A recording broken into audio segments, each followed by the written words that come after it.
बच्चों एक ज़रूरी सूचना है। बहुत सारे यूट्यूब चैनल आपके लिए जो एनएएस सर्वे का एग्ज़ाम लेकर के आए हैं, तो इसमें एक्चुअल में क्या है, एनएएस सर्वे की जो ये पीडीएफ है इसके बाद में बोर्ड के द्वारा उत्तर दे दिए गए हैं। उन उत्तर में बहुत सारे उत्तर गलत हैं, हर पेपर में ये हो रहा है। और यहाँ हिंदी के भी मैंने कई यूट्यूब चैनल में आंसर्स देखे, उन्होंने बहुत सारे गलत आंसर बताए हैं। तो बच्चों यहाँ पर मैंने बहुत मेहनत से सही आंसर आपके लिए सिलेक्ट करके लाए हैं, और मेरे आंसर आप अपने स्कूल के टीचर के द्वारा भी प्रूफ कर सकते हो, दूसरे लोगों के भी देख सकते हैं। तो बच्चों मैं आपको सही और सटीक जानकारी देता हूं, भले ही थोड़ी लेट देते हैं हम जानकारी, पर हमारे द्वारा आपको एकदम सही और सटीक जानकारी दी जाती है। तो आइए हम हिंदी विषय का प्रश्न पत्र देख लेते हैं। स्वागत है आप सभी का मेरे YouTube चैनल में। मैं दीपेंद्र सिंह राजपूत आपके लिए आज एनएएस सर्वे एग्जाम का हिंदी विषय का सही और स्पष्ट प्रश्न पत्र लेकर के हाजिर हूं, जिसमें आपको पूरे अंक मिलेंगे और समझना भी है आपको, इसको मैं समझाऊंगा बहुत अच्छे से। देखें, टिहरी के जंगल में उड़न गिलहरी हवा में छलांग लगाती है उड़न गिलहरी। देखिए ये पूरी कंडीशंस लिखी हुई है कि फ्लाइंग स्क्वेरल उड़ती नहीं। यहाँ पे एक पूरा टॉपिक दिया था, इसमें क्या लिखा था कि टिहरी के जंगलों में 6500 ऊंचाई पे, फीट की ऊंचाई पे उड़ने वाली एक गिलहरी देखी गई, और वन विभाग के लोग उसको देख करके आश्चर्य में हो गए, क्योंकि ये दुर्लभ प्रजाति की गिलहरी थी, ये बहुत कम देखने को मिलती है। और इसकी एक खासियत है कि ये जो है एक पेड़ से दूसरे पेड़ में जब छलांग लगाती है तो इसके पंजे फैल जाते हैं, और वो पंजे इस तरीके से दिखाई देते हैं जैसे कि वो उड़ रही हो। वास्तव में वो उड़ती नहीं है, मगर उसके पंजे फैलने के कारण उड़ती हुई प्रतीत होती है। इसकी एक खासियत है इस गिलहरी की कि ये हमेशा ऊपर से नीचे की ओर ही छलांग लगा पाती है, मतलब ऊंचाई से नीचे की ओर।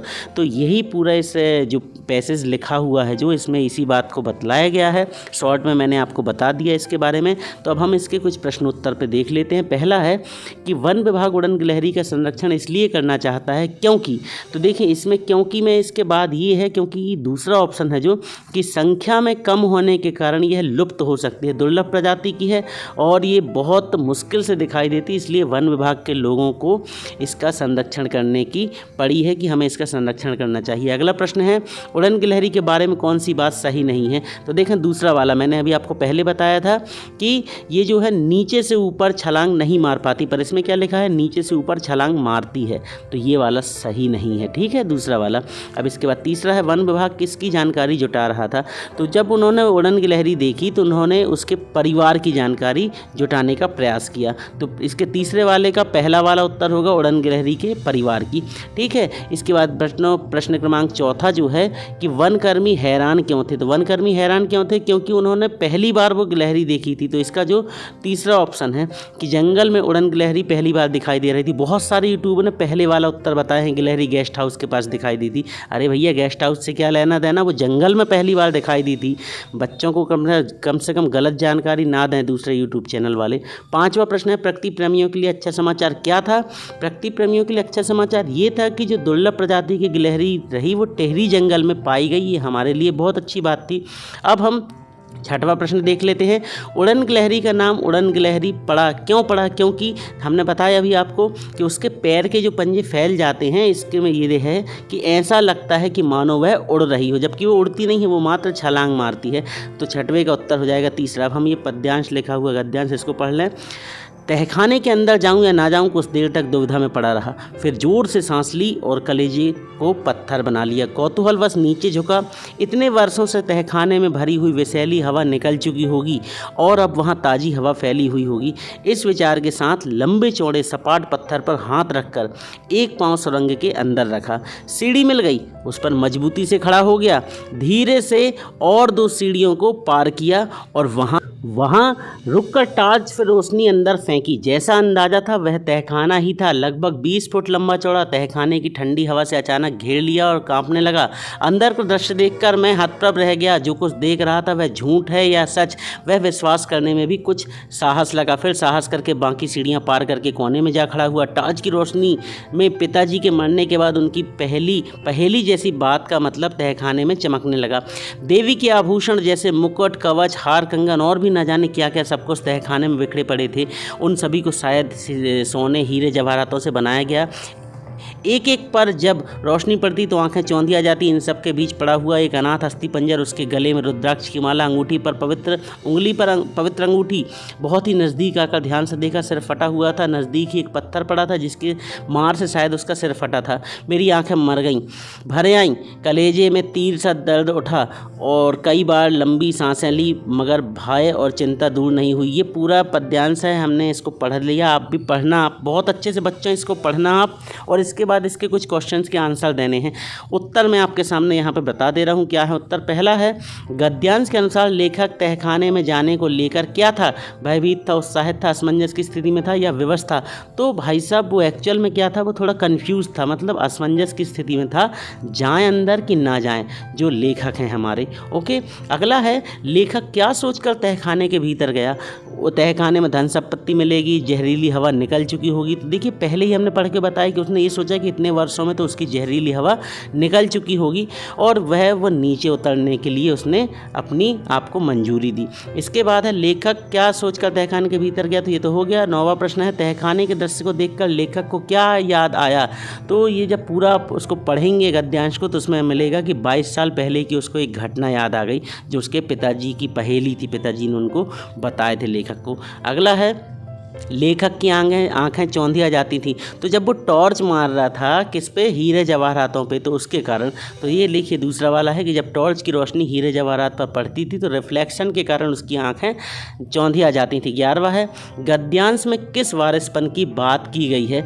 तो बच्चों इसमें जब आप पूरा गद्यांश को पढ़ेंगे तो लास्ट की 2 और 3 लाइन पहले लास्ट की उसमें मिलेगा कि पाप पुण्य वाली बात है, कि प्रश्न 11वें का उत्तर हो जाएगा तीसरा, पाप पुण्य की वारिसपन की बात की गई। और 12वां है, लेखक के पास किस सवाल का जवाब नहीं था? तो ये बिल्कुल लास्ट वाली लाइन पे है, इसमें पूरा स्पष्ट लिखा हुआ है। वो ये चाह रहा था, ये सोच रहा था कि आप अपने वारिसपन को यहाँ ख़त्म कर दे या आगे बढ़ाए। तो चौथे प्रश्न का उत्तर नहीं था। अब ये शेर वाले इस डायग्राम को देखें आप, इसमें शेर है, इसमें देखिए लिखा है नीचे आय घोषणा योजना 2016। ये कब से लागू हुई है? 30 सितंबर 2016 तक लागू है मात्र। और ये जो पूरा है ये सरकार के द्वारा एक सूचना है, नोटिस है, किनको? इनकम टैक्स ना चुकाने वालों को, कि जिन्होंने टैक्स नहीं चुकाया है वह अपनी इनकम टैक्स को कब तक चुका दें? 30 सितंबर 2016 को तक चुका दें। और यदि वो जानकारी देना चाहते तो वेबसाइट के थ्रू अपनी जानकारी दें। और ये नोटिस किसने निकाला? तो ये देखिए लास्ट में लिख के आया आयकर विभाग। इसी से जुड़ा ये पूरा प्रश्न है। आप इसी से आप अंदाज लगा लीजिए कितनी गलत जानकारी आपको मिल रही है। 13वां प्रश्न देखें, आय घोषणा का विज्ञापन किस विभाग द्वारा जारी किया जाता है? तो भैया ये आयकर विभाग के द्वारा, जबकि बहुत सारे लोगों ने गृह विभाग दिया है इसका उत्तर। 14वां देख लें, प्रस्तुत विज्ञापन में किस तरह की आय की घोषणा को प्रोत्साहित किया गया है? तो इसमें उत्तर मासिक आय बताया। ये मासिक नहीं, अघोषित आय, जो लोग छुपाते हैं, पैसा बचाते हैं, 2 नंबर का पैसा कमाते, वो होती है अघोषित आय। 15वां प्रश्न है, निम्नलिखित में से किस माध्यम द्वारा आय की घोषणा की जा सकती है? तो इसमें सरकार ने बोला है कि अगर आप अपने पैसे बताना चाहते संपत्ति तो आप हमारी वेबसाइट पे ऑनलाइन अपनी जानकारी फीड करा सकते हैं। तो चौथा उत्तर हो गया इसका। 16वां है, आयकर विभाग किसी संस्था के साथ क्या नहीं साझा करेगा? तो आयकर विभाग ने स्पष्ट बताया है कि आपके द्वारा जो भी जानकारी दी जाएगी, आय घोषणा की जो सूचना दी जाएगी, वो किसी के साथ साझा नहीं करेगा। तो 16वें का तीसरा हो गया। फिर 17वां, इस विज्ञापन में आयकर विभाग द्वारा पूछताछ के लिए कौन सा माध्यम अपनाने की बात की गई है? तो सरकार ने क्या कहा था कि आप अपनी जानकारी किसके माध्यम से? वेबसाइट के माध्यम से हम तक पहुंचा सकते हैं। तो इसका उत्तर हो जाएगा वेबसाइट 17वें का। 18वां है, प्रस्तुत विज्ञापन में आय की घोषणा किस तिथि तक लागू है? तो बच्चों इसका उत्तर भी बहुत सारे लोग गलत दे रहे हैं, चौथा बता रहे हैं, जबकि इसका उत्तर है पहला वाला। शुरू में ही मैंने आपको बताया विज्ञापन में कि ये 30 सितंबर 2016 तक लागू है। तो इसका उत्तर होगा 18वें का पहला। इसके बाद अगला देख लेते हैं। वियतनाम के गांवों में यह माना जाता है कि धान की आत्मा घर की सबसे बूढ़ी माँ में निवास करती है। यहाँ एक कहानी चलती है कि किसी ज़माने में धान का दाना नारियल जितना गोल और बड़ा होता था। पकने पर मोटे गोल दाने फुटबॉल की तरह लुढ़कते हुए खुद ही झोपड़ियों तक आ जाते थे। उनके स्वागत में हर झोपड़ी सजाई जाती थी। एक बार कोई सुस्त मतलब आलसी वियतनामी किसान बिना सजाए अपनी झोपड़ी बंद करके सो गया। बस उसी दिन से धान महाराज ऐसे रूठ गए कि नारियल सा बड़ा रूप छोटा हो गया, चावल बन गए छोटे से चावल, और खुद ही लुढ़क कर आना भी छोड़ दिया। अब तो पूरी मेहनत करो, खेत जोतो, बो रोपो, निराओ, पानी लगाओ, कीड़े मारो, पकने पर काटो, तो भी दाने घर पर नहीं आएंगे। जब खेत पककर तैयार हो जाता तो फिर रुपहली चांदनी जैसी बिछी, ये पूरा लिखा है, इसको आप पढ़ेंगे। इसमें लास्ट में देखें पूरी लाइन, इसका पहला प्रश्न का उत्तर देख लो पहले, आप सीधे उत्तर पे आ जाते हैं कि धान के संबंध में वियतनाम के गाँव में कौन सी बात प्रचलित नहीं थी। तो नहीं थी कौन सी, तो इसमें देखें आपको जो यहाँ पे ये पूरा ये पद्यांश है आपके सामने, तो हमने पढ़ के बता दी। हाँ, इसमें लास्ट वाली लाइन देख लें गद्यांश की कि वे गीत अब इन थ्रेसर मशीनों की गुर्र गुर्र में डूब गए हैं। इसमें पूरा बात लिखा है कि जो धान उगती थी पहले बहुत बड़े बड़े दाने होते थे, फिर और लोग उनके स्वागत भी करते थे, धान के दाने खुद लुढ़क कर के आ जाते थे और फुटबॉल की साइज के होते थे, नारियल की साइज के होते थे।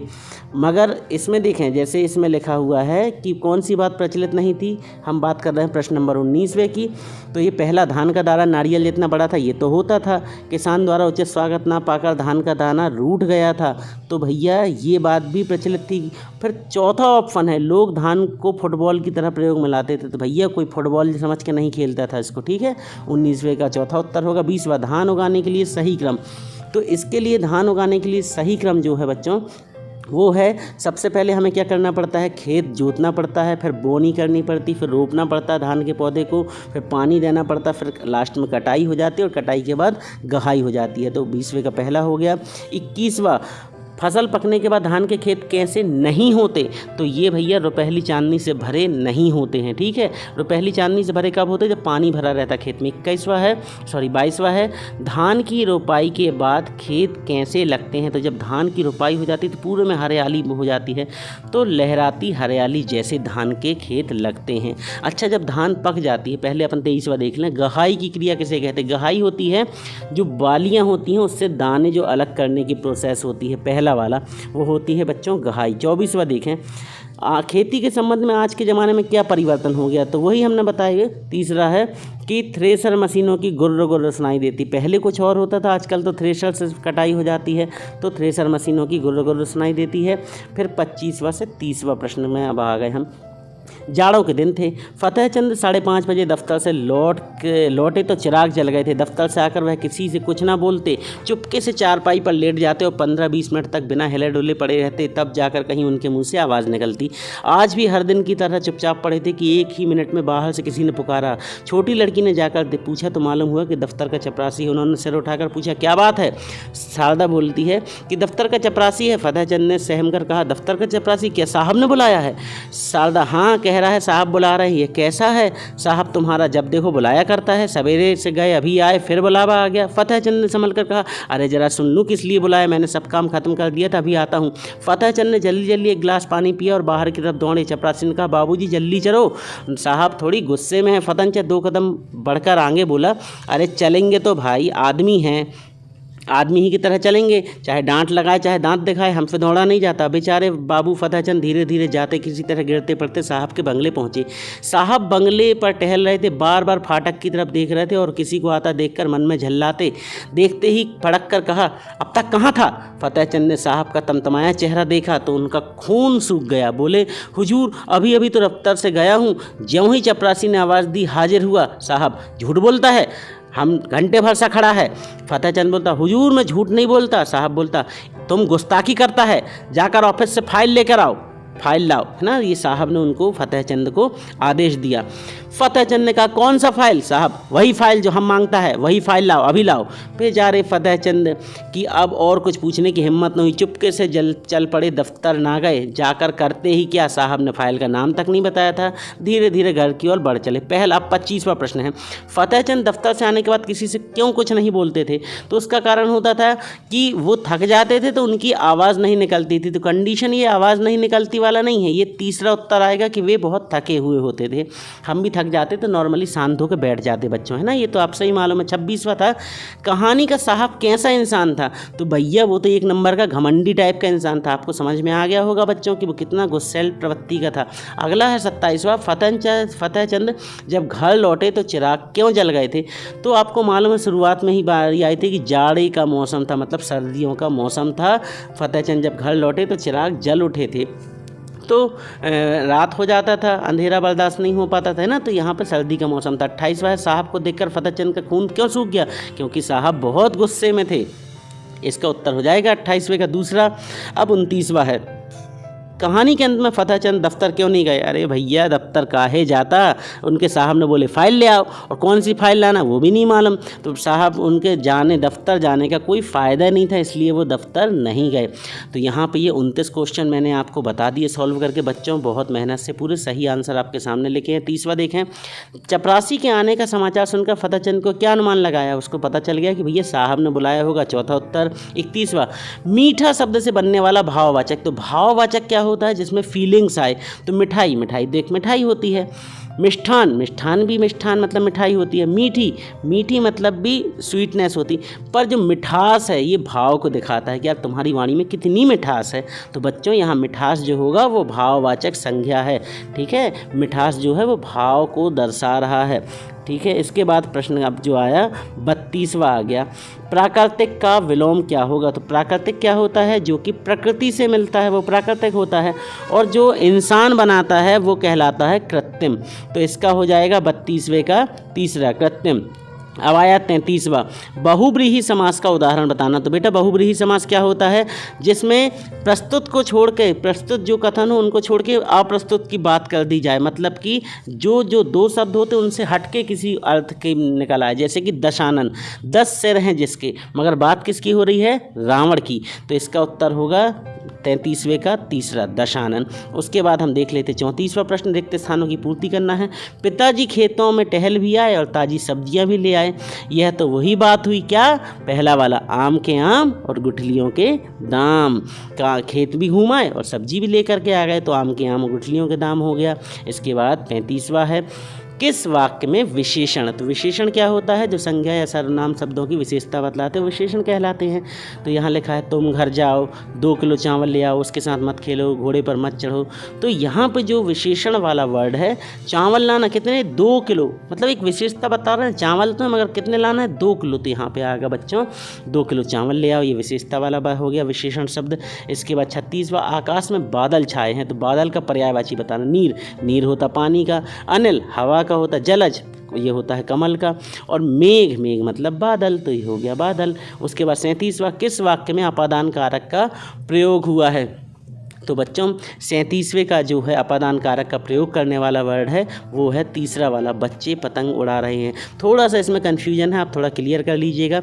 38वां है, उपरोक्त शब्द में हमें सही और गलत, ठीक है, तो हम हो जाएगा क्या? हमें सही गलत का अंतर करते आना चाहिए, और आपको भी ये अंतर करते आना चाहिए बच्चों, कौन सही दे रहा है जानकारी, कौन गलत दे रहा है। 39वां, निम्नलिखित वाक्यों में सरल वाक्य की पहचान करना है। तो देखें, पहला है गांधी जी ने कहा कि, देखो की शब्द आ गया है तो सरल वाक्य नहीं है। रवि खेल रहा है, ये सरल वाक्य। जो करेगा सो भरेगा, तो सो भी आ गया, सो वर्ड, इसलिए जैसी करनी वैसी बनी, ये भी सरल वाक्य नहीं है। यदि तुम पढ़ोगे तो पास हो जाओगे, तो वर्ड। तो बच्चों 39वें का दूसरा होगा उत्तर। फिर 40वां, जय शब्द में कौन सा उपसर्ग जोड़ दें? तो उपसर्ग वो चीज़ होती है जो आगे जोड़ी जाती है, तो जय में अगर हम पहला वाला वर्ड वी जोड़ दें तो हो जाएगा बच्चों विजय, और विजय का अर्थ क्या होता है? जीत। तो 40वें का हो जाएगा पहला वाला, 40वें में पहला वाला उत्तर सही है। 41वां, शोर मचाते बच्चों ने माँ से कहा तुम सबने बुरी तरह परेशान कर रखा है, मतलब कि मेरी नाक में दम कर रखा है, तो इसका हो जाएगा 41वें का पहला वाला, नाक में दम करना। 42वां, निम्नलिखित में से संयुक्त वाक्य कौन सा नहीं है? संयुक्त, तो संयुक्त की पहचान में नॉर्मली सारे संयुक्त वाक्य में और लगता है। तो देखो बच्चों, दूसरे तीसरे चौथे में और लगा है, देखो दूसरे में वह यहाँ आया और, मगर पहला वाला जो है उसके आने पर मैं उसे क्षमा कर दूंगा, इसमें और नहीं लगा। संयुक्त वाक्य उन्हें कहते हैं जिनको जोड़ने के लिए और एक शब्द का प्रयोग किया जाता है। 43वां, सकर्मक, सकर्मक क्रिया क्या होती है? जिसमें कर्म को विशेषता दी जाती है। यहाँ पे अब कर्म वाला काम कौन सा हो रहा है जिसमें कर्म हो रहा है? तो बिल्कुल स्पीडली, बिल्कुल लड़का दौड़ा, लड़का दौड़ गया, बिल्कुल अर्जेंटली दौड़ लगा दी उसने, तो ये होगा सकर्मक क्रिया का एग्जाम्पल।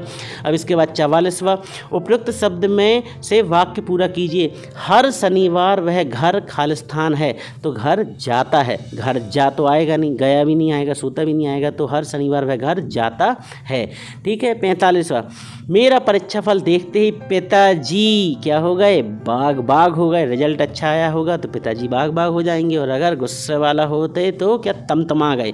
ठीक है, तो यहाँ पे आएगा बच्चों बाग बाग हो गए।